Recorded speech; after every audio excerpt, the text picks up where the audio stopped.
Cluster news today और मैं हूं आपके साथ मानवी ठाकुर। शुरुआत करते हैं आज की खास खबरों से। समाजवादी पार्टी प्रमुख अखिलेश यादव ने कहा कि चुनाव उत्तर प्रदेश विधानसभा में 1 साल बचा है। अब तक उत्तर प्रदेश सरकार के 9 बजट देख चुके हैं, 10वां बजट देखना बाकी है। जब जीएसटी लागू हुआ था तो कहा गया था कि व्यापार बढ़ेगा। इस कानून के लागू होने से व्यापारी और कारोबारी अपने टैक्स का भुगतान कर सकेंगे।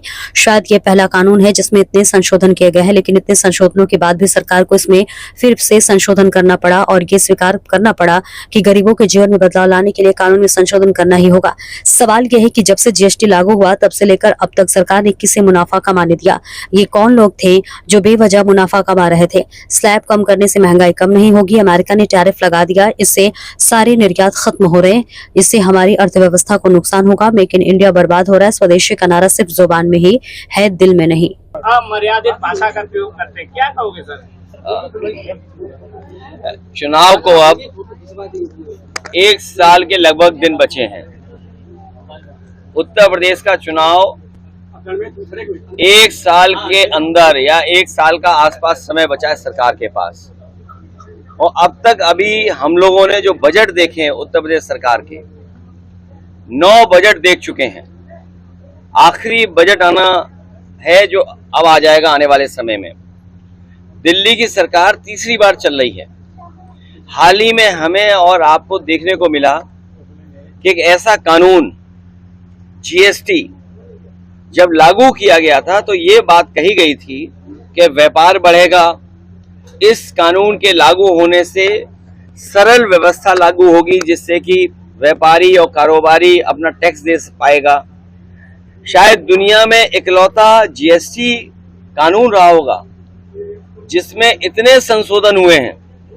और इतने संशोधन होने के बाद भी आज फिर सरकार को संशोधन करना पड़ा और ये स्वीकार करना पड़ा कि हमें गरीबों को राहत पहुंचाने के लिए कानून में बदलाव लाना पड़ेगा। उसका जो स्लैब है वो बदलना पड़ेगा कृषि क्षेत्र में या जरूरत के सामान को लेकर के। तो सवाल ये है कि जीएसटी लागू होने से लेकर के अब तक आखिरकार सरकार ने किसको मुनाफा कमाने दिया? ये कौन लोग थे जो मुनाफा बेवजह कमा रहे थे? और याद रखना, कानून के और स्लैब के कम हो जाने से ये जो मुनाफा कमाने की जो आदत पड़ गई है वो मुनाफा कम नहीं होगा, महंगाई कम नहीं होगी। और दूसरी तरफ जो हमारा कारोबार बंद हो रहा है, अमेरिका ने जरूर टैरिफ लगाया है, हमारे कुछ काम पर कारोबार पर टैरिफ लगा दिया, लेकिन टैरिफ से ये लग रहा है कि भारतीय जनता पार्टी के नेताओं के मुंह पर भी टैरिफ लग गया है। आप उनसे सवाल नहीं पूछ सकते टैरिफ को लेकर के। हमारे भदोही का कारपेट, मुरादाबाद का ब्रास का एक्सपोर्ट, मेरठ का, सहारनपुर का, फिरोजाबाद का, तमाम जो एक्सपोर्ट होते थे अब पाबंदी लगने के बाद उनका नुकसान होना शुरू हो गया।